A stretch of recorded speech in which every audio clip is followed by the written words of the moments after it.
തീവ്രവാദം കയറ്റുമതി ചെയ്ത് ഇന്ത്യയെ തകർക്കാൻ നോക്കിയ പാകിസ്ഥാൻ എന്ന രാജ്യം ഭൂപടത്തിൽ നിന്ന് തന്നെ ഇല്ലാതാകുകയാണ്. ആ രാജ്യം പിളരുകയാണ്. സ്വന്തം കർമ്മഫലം അനുഭവിച്ച സമാനതകളില്ലാത്ത സാമ്പത്തിക സൈനിക തകർച്ചയിലേക്ക് പാകിസ്ഥാൻ കൂപ്പുകുത്തിയിരിക്കുന്നു. ബലൂചിസ്ഥാൻ പാകിസ്ഥാനിൽ നിന്ന് പൂർണ്ണ സ്വാതന്ത്ര്യം പ്രഖ്യാപിച്ചതോടെയാണ് പാക് ഭരണകൂടത്തിന്റെ ശവപ്പെട്ടിയിലെ അവസാനത്തെ ആണിയും അടിച്ചത്. പാകിസ്ഥാന്റെ സാമ്പത്തിക നട്ടെല്ലായിട്ടുള്ള പഞ്ചാബ് പ്രവിശ്യ ഇപ്പോൾ പൂർണ്ണമായും സ്തംഭിച്ചിരിക്കുകയാണ്. ബലൂചിസ്ഥാനിൽ നിന്ന് പഞ്ചാബിലേക്ക് വന്നിരുന്ന LNGയും കൽക്കരിയും പൂർണ്ണമായും നിലച്ചു. ഇന്ധനമില്ലാതെ ഫാക്ടറികൾ ഒന്നൊന്നായി അടച്ചുപൂട്ടുകയാണ്. സ്വർണവും പ്രകൃതിവാതകവും അപൂർവ ധാതുക്കളുമുള്ള ബലൂചിസ്ഥാൻ കൈവിട്ടു പോയതോടെ അക്ഷരാർത്ഥത്തിൽ പാകിസ്ഥാൻ പാപ്പരായി. സുരക്ഷയില്ലാത്തതിനാൽ ഹൈവേകളിൽ ട്രാൻസ്പോർട്ടർമാർ സമരം തുടങ്ങിയതോടെ ചരക്ക് നീക്കവും പൂർണ്ണമായും നിലച്ചു. ഒരു യുദ്ധത്തെക്കാൾ വലിയ സാമ്പത്തിക ആഘാതമാണ് ഇപ്പോൾ പാകിസ്ഥാൻ നേരിടുന്നത്. ഏറ്റവും രസകരമായിട്ടുള്ള കാര്യം പാക് സൈന്യത്തിന്റെ ഗതികേടാണ്.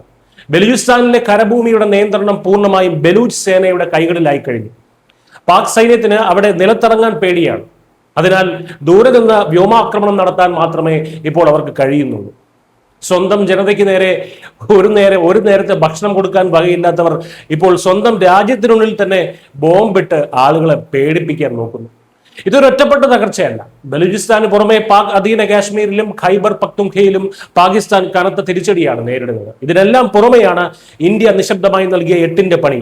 പെഹൽഗാം ഭീകരാക്രമണത്തിന് പിന്നാലെ ഇന്ത്യ സിന്ധു നദീജല കരാർ കൃത്യമായി മരവിപ്പിച്ചു. ഇതോടെ പാകിസ്ഥാനിലെ കാർഷിക മേഖലയും പൂർണ്ണമായും തകർന്നു തരിപ്പണമായി. വ്യവസായമില്ല, കൃഷിയില്ല, കരഭൂമിയിൽ നിയന്ത്രണവുമില്ല. പാകിസ്ഥാൻ എന്ന രാജ്യം അക്ഷരാർത്ഥത്തിൽ ശ്വാസം മുട്ടുകയാണ്. ചുരുക്കത്തിൽ തീവ്രവാദത്തെ പോറ്റി വളർത്തിയ ഒരു രാജ്യം അതിന്റെ ഭാരം താങ്ങാനാവാതെ തകർന്നടിയുന്നതിന്റെ ചരിത്രപരമായിട്ടുള്ള സാക്ഷ്യപ്പെടുത്തലാണിത്. ബലൂചിസ്ഥാൻ സ്വതന്ത്ര രാജ്യമായി മാറുന്നതോടെ പാകിസ്ഥാൻ എന്ന ഭീകര രാഷ്ട്രം സാമ്പത്തികമായും ഭൂമിശാസ്ത്രപരമായും പിളർന്നു കഴിഞ്ഞു. ലോകത്തിന്റെ ഭൂപടത്തിൽ നിന്ന് ആ രാജ്യം പൂർണ്ണമായും ഇല്ലാതാകാൻ ഇനി അധികം സമയമെടുക്കില്ല. News desk Malayalam.